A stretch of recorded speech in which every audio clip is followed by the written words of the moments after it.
salaamaaleykum mbokki internet yi Buzz TV gars yi nañ dem déglu Ouleye dafa yëkkati kàddu yoo xamante ne man mii sax daf ma ko waxaaleel leen ko mu jëm ci Cheikh Omar Diagne mi nga xamante ne dafa saboté ndaje bi nga xamante ne Ousmane Sonko mu ngi koy dem fële nga xamante ne moo di ca Chine.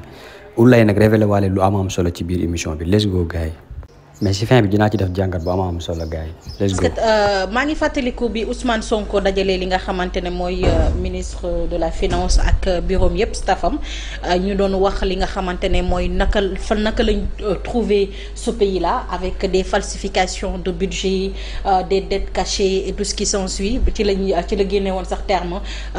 dañoo fone woon rez-de-chaussée la dëkk bi nekk mais on a trouvé ce pays au 3e sous-sol je m'en souviens après polémique yi lan la woon moom mooy cet niveau de transparence là mun na dàq li nga xamante ne moom mooy les investisseurs ici au Sénégal et que après loolu di nga gis ne plateau bu nekk on est resté 1 an presque amul benn financement bu jógee Banque mondiale et FMI bañ doon wax sax comment le Sénégal continue à survivre sans nu mu tuddati placement financement yooyu pour mën a fatt ay dettes yi nga xamante ne mooy comme dette publique beeg li ci jëm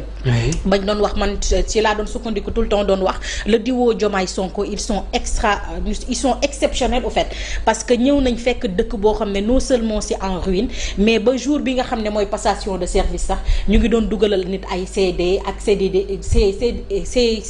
CDI yoo xamante ne dañ daan yokk li nga xam ne moom mooy salaire yi te wóor na leen ne tey li nga xamante ne moom mooy dette publique bi buñ ci dugalee loolu rek ñoom déjà attanatu ko woon ko ñu daal di renforcer loolu dañoo yaakaar na ñëw ñii bu ñu ñëwee duñ ko attan mais bu ñu ñëwee dañoo continuer pourtant depuis plus d'1 an ñu ngi fay ay salaire ma doon wax ne sax ce sont des génies ces gens là te depuis ñu commencé gisuma Banque mondiale fu mu ci dugalee loxoom gisuma FMI fu mu ci dugalee loxoom et quand tu regardes une partie de l'opposition ak certains yi nga xamante ne ñoom ñooy société civile dañ la doon wax ne ñooñu dootuñu financer Sénégal ndax wóolootuñu Sénégal ndax ñii fi toog ñoo ñëw yàq deru Sénégal nu mu tuddati joxe ay yenn chiffres yoo xam ne ay falsification la te derrière sax li nga xam ne mooy Cour des comptes jox na leen dëgg derrière ne leen effectivement y a des dettes yoo xamante ne wanewuñu ko woon ci ay falsification ak yeneen yu ci jëm kon suñu toogee tey ba période bi ñu toog ñu gis Banque mondiale lebal Sénégal day mel ni confiance bi nga xamante ne moom lañ doon wax ne ñàkk nañ ko je pense que ne dellu si waat na te lan moo ko may nguur gi nga xam ne moom moo fi nekk mooy transparence gis nga dëgg mun nga jël escalier yi de fenn jël nu mu tërati li nga xam ne mooy ascenseur yi de mais yàgg mu ne ko dañuy fekkante ci kaw baa mu jiitu ko fa te ñoom loolu la sax Ousmane Sonko d'ailleurs def fa nga xamante ne moom mooy Chine tey ci interview bi mu fa toogee dellu si waat na ci li nga xamante ne moom mooy transparence ci budget wu Sénégal ak ni nga xam ne moom lay doxee ak état bi nga xam ne fekkoon nañ fi Sénégal mënoon na koo nëbb les investisseurs mais defu ko et que c'est comme ça qu'il a procédé avec la Banque mondiale avec l'FMI te loolu ñu bëri di leen foone nen dina tax ñum tati confiance bi investisseurs yi dootuñ ko amati mais wan na le contraire non seulement il y a énormément d'investisseurs actuellement qui sont en train de courir derrière l'État ndax ñoom booy waxtaan ak ñoom dañ la koy wax boo leen xamoon bon nombre d'investisseurs yoo xam ne ñoo ñëw tey bëgg a investir Sénégal mais gouvernement bi fi nekk moo bëggul dugg ci lu mu xamut moo tax lu bëri ngeen gisagoo leen ko ñuy tey ndànk de étudier parce que tout ce qui brille n'est pas de l'or et ñoom ils nous ont appris cela tout ce qui brille n'est pas de l'or de pas à pas ñuy send yëpp dinañ dem ba nga xamante ne ils vont travailler avec les meilleurs investisseurs et que bii mooy premier investissement bi nga xam ne Banque mondiale def na ko mais je sais que y en aura d'autres même FMI mi ñuy wax sax dinañ daw fekk suñu ñun Sénégal dinañ tollu période boo xam ne on n'aura pas besoin de tendre la main mais c'est les gens qui vont courir derrière nous pour nous tëti qu'on puisse retourner et travailler avec eux et actuellement ça le montre avec tous ces investisseurs yi nga xamante ne ñoom ñuy song on doit faire confiance au Sénégal parce que non seulement pays bu stable la non seulement Sénégal tey wane nañ transparence bi nga xamante ne dëkk Afrique yu bëri moo leen manqué comme niñ ko waxee génne nañ ko ci liste noire bi tey ñu ngi wane ne au Sénégal il y a de la transparence il y a plus de corruption il y a moins de corruption et la justice on peut faire maintenant confiance à la justice bu dee les gens yi nga xamante ne ñoom ñoo nekk Union européenne ñoo koy wax des gens de la sous-région pourquoi ñun Sénégalais mënuñu koo taggal seen bopp man dama ne dafa am benn temps boo xam ne c'est pour faire de la politique mais dafa am temps boo xam ne c'est pour ñun ñëpp ñu booloo nu mu tëti doxal li nga xamante ne moom mooy suñu réew pas pour yàq di yàq rek parce que je suis dans l'opposition position des fois nag faut s'asseoir et dire bravo, faut savoir dire bravo, faire des critiques constructives que tout le temps chercher la bête noire. Aujourd'hui il faudrait que ne mérite boobu yëpp ñu jox ko gouvernement bi parce que liggéey nañ ko fi quand même. Très bien laataa may dem ci Serigne maa ngi ci yow ndax nag am na ñoo xam ne ñu ngi applaudir pendant ce temps am na ñoo xam ni ñoom fa ñu féete mooy ña ngay yàq dem bay wax sax naan dem bi premier bi Ousmane Sonko dem foofee ci si jaru ko ñu déglu ko te ñëwaat. c'est un forum bi nga xam ne forum mu tappale dëkk la. dem fa du ngóor du ndam du njàmbaar. déedéet waay. dem fa warul nekk lu ñuy brandir comme li nga xam ne réussite la wala victoire la. donte nag ba ca fu tappalekat yi nekk jàmbaare wala ñu fay ñëw wax fa ay wax.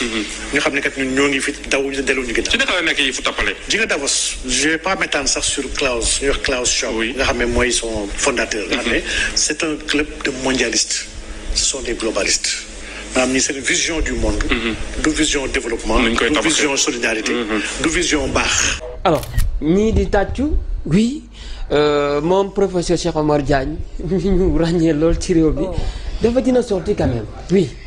c'est Cheikh Omar Diagne dafa nekk nit koo xam ne dama ko miin ko oui. voilà moo tax la plupart du temps c'est difficile pour moi surtout ces dernières sorties may wax ci moom tout le temps dama koy éviter parce que man su ma naree wax lu du dëgg rek noppee ma koy gënal. Très bien. Parce que ça commence à être trop au fait.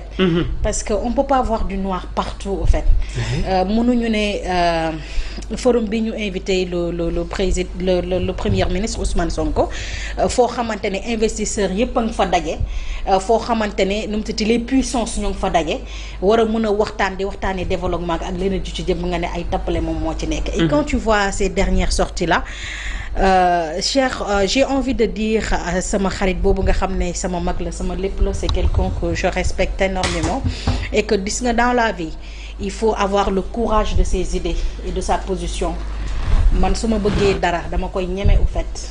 On peut pas être benn tànk dans l'opposition et benn tànk dans le pouvoir parce que mënoo nekk ci dara ba pare te yow lépp luñ la posé ci loolu rek gisoo ca dara lu baax su ma nekkee ci dara te gisatuma ca dara lu baax dama cay génn nekk ci leneen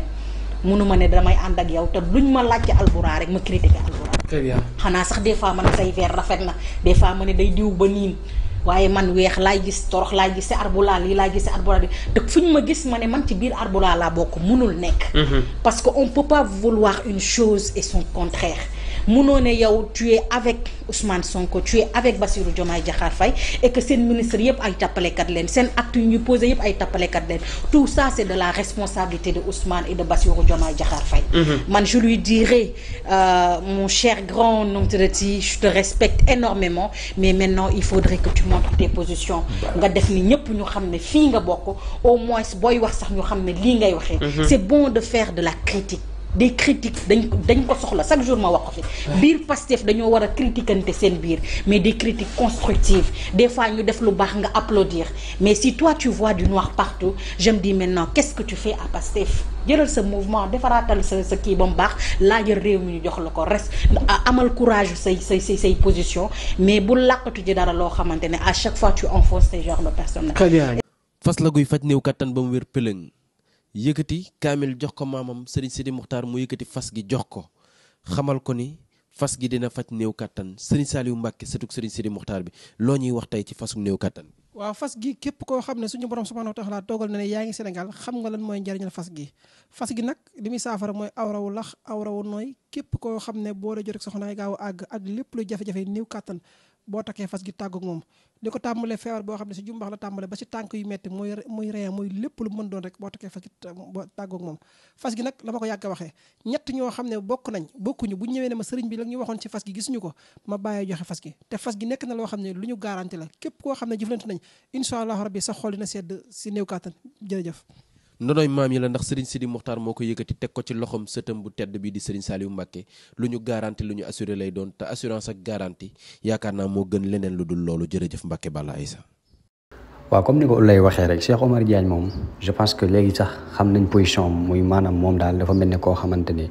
dafa jël yoonu boppam commencé di saboter yow lépp loo xamante ni gis nga ne lii njëriñ la tam wóor na la lii njëriñ la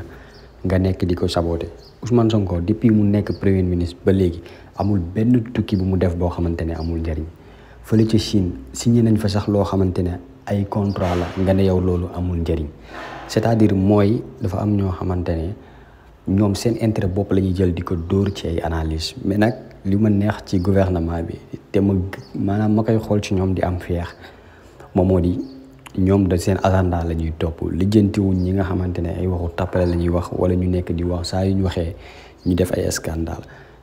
mbubu mu rëy nag taxul soo waxee rek xale yëpp gëm la déedéet bu ñu gisee ne yaa ngi wax loo xamante ne amatul benn njëriñ amul chance di la fay tegee ni yàq bu naqari donc ñi nga xamante ne wax dëgg yàlla analyse nañ ci dem gi nga xamante ne Ousmane Sonko dem na ko Chine boroom xam-xam yi ci wax da ngay xam ne opportunité bu rëy rëy la te suñu premier ministre bi tukki googu bu mu def maanaam tukki bu mu def maanaam tukki yi mu def yëpp njariñ kese la amul tukki benn bu mu def boo xamante ne di ngeen ne tukki bi amul njariñ bu dee ci Afrique ressources naturelles yi nga xamante ne Afrique am na ko la doon xool naka lañ koy bokkee ba mun ko tamit di transformer mu mën a dem mën a yomb bu dee Chine souligné na fa loo xamante ne moom Ousmane Sonko def na ci discours ba nit ki sax même boo koy waxal lam fa def moom ci jëm boppam wax na lam fay def te expliqué na ko ci ay vidéo donc je pense que classe Cheikh Omar Diagne gi nga xamante ne ñoom seeni yat lañ yor di ko dóor seen bopp yaakaar nañ ñun lañ koy dóor donc ñu ngi nax seen bopp ñun la jeunesse sénégalaise bi woote changement dañuy woy di continuer ñi nga xamante ne ñoo fi nekk te képp koo xamante da ngaa bokkoon ci ñoom xëy suba jël sa yoonu bopp tamit di nga wéet ci sa yoon ndax ñun dañoo mature kon gars yi n'oubliez pas de vous abonner, liker la vidéo beneen vidéo incha allah si beneen jaa ngeen jëf